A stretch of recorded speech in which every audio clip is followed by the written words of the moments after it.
Double A triple सी के counselling से related इस एक नई वीडियो में आप सभी का स्वागत है। इसके पहले भी मैंने डबल ए ट्रिपल सी के काउंसलिंग प्रोसेस से रिलेटेड 2-3 वीडियोज़ और अपलोड कर रखे हैं। आप लोग मेरे चैनल पर जाकर उन वीडियोज़ को ज़रूर देखिएगा। काउंसलिंग प्रोसेस बहुत अच्छे से आपको समझ में आएगी और जो भी गलतियां होने के चांसेस होते हैं वो आपसे नहीं होंगी।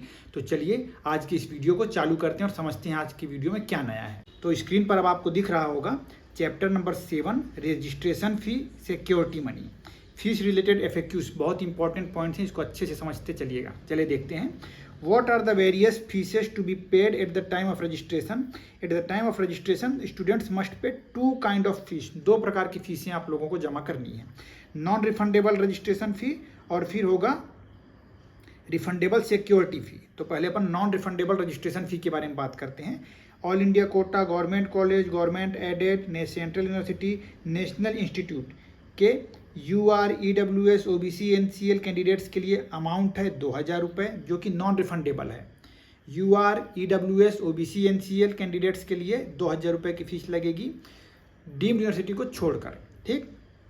और SC, ST, PWD कैंडिडेट्स के लिए जस्ट 50% 1000 रुपये, ठीक। ऑल इंडिया कोटे की सीट्स के लिए, सेंट्रल यूनिवर्सिटीज़ के लिए, इन सब के लिए अगर आप जनरल में हैं, EWS में आ रहे, OBC, NCL में हैं तो 2000 फीस है। कैटेगरी का आरक्षण आपको लेना है ST, SC, PWBD तो 1000 रुपये फीस। फिर डीम्ड यूनिवर्सिटी की कितनी फ़ीस है? सभी कैटेगरी के लिए डीम्ड यूनिवर्सिटी में 5000 रुपये फीस रखी गई है।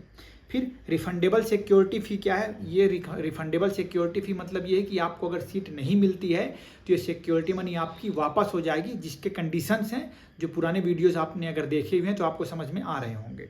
इसको समझ लेते हैं। Will be refunded to candidates after joining the allotted college in the stipulated time mentioned in the schedule और if candidate did not get any seat during all rounds. मतलब अगर आपको सीट मिल जाता है, आप ज्वाइन कर लेते हैं सही समय पर, तब भी आपको बाद में सिक्योरिटी मनी वापस हो जाएगी। अगर आपको सीट नहीं मिलती है सही समय पे तो तब भी आपको सिक्योरिटी मनी वापस हो जाएगी। और अगर आप सीट लेते हैं और फिर उसको सही समय पर छोड़ देते हैं तब भी आपको सिक्योरिटी मनी वापस हो जाएगी। पर कुछ कंडीशंस है ना, जिसके बारे में हम लोग ने पढ़ा था कि ऐसे ऐसे अगर कुछ कंडीशन होंगे तो फॉरफीचर हो जाएगी, आपके पैसे जब्त हो जाएंगे।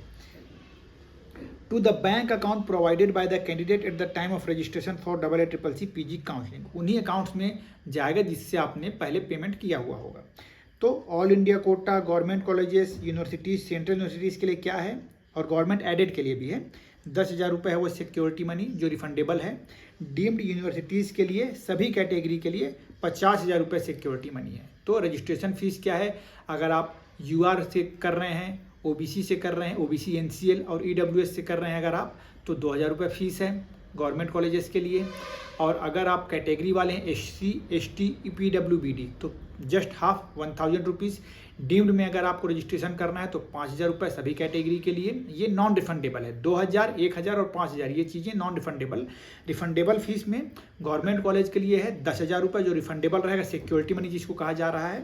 दूसरा डीम्ड में रहेगा 50,000। आगे कुछ एग्जाम्पल्स एक्सप्लेनेशन पे दिए हैं, वो भी अपन देख लेते हैं। Any candidate opting for deemed university will have to pay an amount of 55,000, मतलब टोटल आपको 55,000 रुपये जमा करते हैं। At the time of registration 5,000 non refundable रहेगा, 50,000 रिफंडेबल रहेगा। Any OBC candidate opting for all India quota seat only will have to pay an amount of 12,000 रुपये at the time of registration, जिसमें 2000 non refundable रहेगा, 10,000 रुपये refundable रहेगा। Any SC, ST, PWBD candidate opting for all India quota government seat will have to pay an amount of ₹11,000 at the time of registration. 1000 रुपये non refundable रहेगा, 10,000 रुपये security money refundable रहेगा। If a candidate wishes to apply for both All India Quota and Deemed University, she need to pay fee for both. कई लोग के मन में आ रहा होगा ना कि सर मेरा रैंक थोड़ा सा बॉर्डर लाइन में है तो क्या मेरे को केवल ऑल इंडिया कोटा वाला फीस देना है क्योंकि मुझे तो डीम्ड लेना है, या फिर डीम्ड भी लेने के चांसेस है सर, दोनों मेरे को चॉइस फिलिंग करना है तो कैसे क्या करूं? तो इसका आंसर है no. In such cases the candidate has to pay only the higher fees. तो ऑल इंडिया कोटा वाला जो 12,000 है वो आपको नहीं पे करना है, केवल वो 55,000 वाला आपको पे करना है। मतलब कि डीम्ड यूनिवर्सिटी के लिए 5,000 रुपये जो नॉन रिफंडेबल है और 50,000 रुपये जो सिक्योरिटी मनी, ये आपको टोटल जमा करने हैं। इससे क्या होगा, आप ऑल इंडिया कोटा में भी पार्टिसिपेशन कर पाएंगे और डीम्ड वाले में भी पार्टिसिपेट कर पाएंगे। What is the norm for the forfeiture of security money during double A triple C PG counselling? Forfeiture की क्या रूल्स हैं। If the candidate is not eligible for refund of security money due to non compliance of counselling scheme, the full security money will be forfeited irrespective of category. जो भी होगा आपका पूरा पैसा जब्त हो जाएगा। रिफंड रिलेटेड क्वारीज, कई बच्चे इसके बारे में पूछते हैं, इसको भी अच्छे से समझ लीजिए। When will the refundable security money be refunded if I am eligible as per the refund policy. Refund will be initiated only after completion of all rounds of AACCC PG counselling. सभी rounds के complete होने के बाद ही refund process start होगा। When and where the security money will be refunded, security amount will be refunded only after 20 working days. लगभग stray vacancy round खत्म हो जाएगा, उसके लगभग 20 दिन बाद से ही स्टार्ट होगी। From the date of publication of the refund list by AACCC on its website, the security amount will be refunded to the bank account provided by the candidate at the time of online registration on AACCC portal.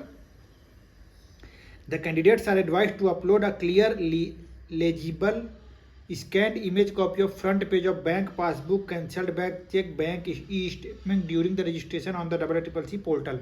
आप जब registration करेंगे तो ऐसा कुछ required होगा वहाँ पे, तो ये चीज़ आपको ध्यान रखना है कि स्कैन कॉपी अच्छे से जिसमें अकाउंट नंबर दिखे। What happens if the candidate by mistake makes more than one payment for the same roll number. क्या होता है अगर आप धोखे से 2 बार पेमेंट कर डालें, ऐसा यूजुअली होता है इंडिया में, नेट सर्वर कई बार धोखा दे देता है। तो candidates can approach the financial custodian after 15 days of closing of registration window. तो रजिस्ट्रेशन विंडो समाप्त होने के 15 दिन के बाद आपको कांटेक्ट करना है। The financial custodian will refund the access payment if any with in 30 days of receipt request from the candidate. With in 30 days मतलब 30 दिन के पहले पहले ही आपको करना है सब चीज़ें। Do I have to request the financial custodian to refund the security amount? What is the scheme schedule for refund of security money? तो इसके लिए आपको फाइनेंशियल कस्टोडियन मतलब कि जो अय्या है हमारा, अभी नीचे उसके डाटा कुछ लिखे होंगे वो मैं आपको बतलाऊंगा। तो वहाँ आपको खुद से मेल नहीं भेजना है कि सर मेरा कुछ सिक्योरिटी मनी वापस दे दो, ऐसा कुछ नहीं करना है। जब काउंसलिंग पूरी समाप्त हो जाएगी 20 दिन के बाद खुद ही इनिशिएट हो जाएगा काम, और लगभग इसमें 1 साल का समय लग जाता है। आप लोग को क्लैरिफाई कर दूँ मैं। The AACCC Ayush will publish the list of candidates. ऐसा ये लिस्ट ये पब्लिश करता है। इसके लिए आप लोग को क्या है, AACCC की साइट विजिट करते रहनी रेगुलरली बस। Who are eligible for their fund of security amount in AACCC website. Once the financial custodian complete their fund, AACCC ministry of Ayush will publish the refund detail along with refund date, transaction ID on the website of AACCC। मतलब कि जब ये refund कर देंगे उसके बाद एक वापस से लिस्ट भी जारी करेंगे कि इनको पैसे इस दिन में वापस किए गए हैं करके, वो भी आप लोग चेक कर लीजिएगा। उसमें आपका नाम नहीं हो तब भी आप अपना क्लेम फिर रेज कर सकते हैं उसके बाद ही पर। फिर आगे, can I initiate refund proceedings through charge back claim through the card issuing bank. तो ये सब आप नहीं कर सकते, ऐसा कुछ होता होगा इसकी, मुझे इसका नहीं पता, पर ऐसा आप अपने से क्लेम नहीं कर सकते, उधर से रिफंड आएगी। Who is the financial custodian, देख लीजिए answer. All India Institute of Ayurveda AIA, New Delhi, an autonomous institute under the Ministry of Ayush, is the financial custodian for AACCC PG Counseling 2023. They will, on behalf of AACCC Ministry of Ayush, collect non-refundable registration fee and refundable security amount from the candidates and refund the security amount on the advice of AACCC to the candidate. How to contact, मान लो आपको contact करना पड़ रहा है तो कैसे contact करेंगे। The candidate can contact financial custodian, email ID अच्छे से नोट करके रख ले रहिए, finance-AACCC@aia.gov.in में करना है। अपने रजिस्टर्ड मेल ID से ही मेल करिएगा। फिर नेक्स्ट लिखा है कि direct queries to AACCC ministry of Ayush regarding payment refund will not entertain. तो इस सब को जवाब वो लोग नहीं देंगे बोल रहे हैं। Financial custodian will entertain only payment and refund related queries through finance. मतलब इस ईमेल ID में जो मैंने आपको ऊपर बतलाया, इसमें केवल फाइनेंस रिलेटेड क्वेरीज का ही वो रिप्लाई करेंगे, और आप पूछेंगे सर पढ़ाई कैसे चल रही है, ये सब नहीं बताएंगे। For other than financial related queries the candidates में कॉन्टैक्ट। इसके अलावा कोई और प्रॉब्लम आपको लगे तो दूसरा मेल ID इन्होंने प्रोवाइड किया है, क्या है वो, counseling/AACCC@aia.gov.in। मैं यहाँ नीचे डिस्प्ले में उसको लगा भी दूंगा। Will AACCC Ministry of Ayush bears the bank charges incurred by the candidate while registering for counseling? No. Bank charges if any incurred by candidate, मतलब कुछ एक्स्ट्रा चार्ज अगर लगेगा बैंक का, प्रोसेसिंग फी भी वो आपको ही बियर करना है। वो AACCC अपना पूरा 12,000 तो लेगी ही लेगी। Next, will the AACC ministry of Ayush page interest on their refundable security money? तो नहीं, इंटरेस्ट नहीं पे करेगी। अगर वो लेट हो रहा है ना तो इंटरेस्ट उसमें कुछ मिलेगा नहीं। Can candidate remit the registration fee and security deposit from NRI account? No, since AACC Ministry of Ayush cannot, as per Reserve Bank of India rules, refund the security deposit to NRI amount. If the candidate wants to use the funds available in his or her NRI account for registering for counseling, he or she has to first transfer funds from the NRI account to NRO account. अब ये कुछ details होते हैं, इसके बारे में मुझे ज़्यादा नॉलेज नहीं है। From NRO account to AACC account, ये सब थोड़ा आप ध्यान रखिएगा इसको। नेक्स्ट, तो is this security fee refundable in all cases? मैं सब केसेस आपको बतला चुका हूँ, कब पैसे वापस मिलेंगे कब नहीं मिलेंगे आपको पता है। फिर भी डाउट होगा तो ये नोटिस को आप पढ़ सकते हैं। कॉन्टैक्ट डिटेल्स, इसको अच्छे से इसका स्क्रीनशॉट लेकर रख लीजिए। क्या क्या है? स्टूडेंट हेल्पलाइन नंबर, ये नंबर दिए हुए हैं।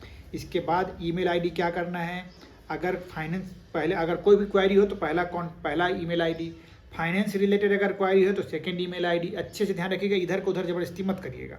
और थर्ड में लिखा है फॉर एडमिनिस्ट्रेटिव क्वायरीज, अगर कुछ एडमिनिस्ट्रेशन से रिलेटेड क्वायरीज हैं तो आप थर्ड ईमेल आईडी का यूज कर सकते हैं। ठीक है, टाइमिंग यहाँ पे दिया गया है कि 9 से लेकर शाम के 5:30 बजे तक आप ये सब काम, मतलब मेल करना, कॉल करना, तब आपको रिप्लाई मिलेगा। फिलहाल इस वीडियो में हम इतना ही रखते हैं। फीस से रिलेटेड सभी क्वायरीज आपकी क्लियर हो गई होंगी। ऐसे ही प्यार और सपोर्ट बनाए रखिए। Stay connected and thank you so much.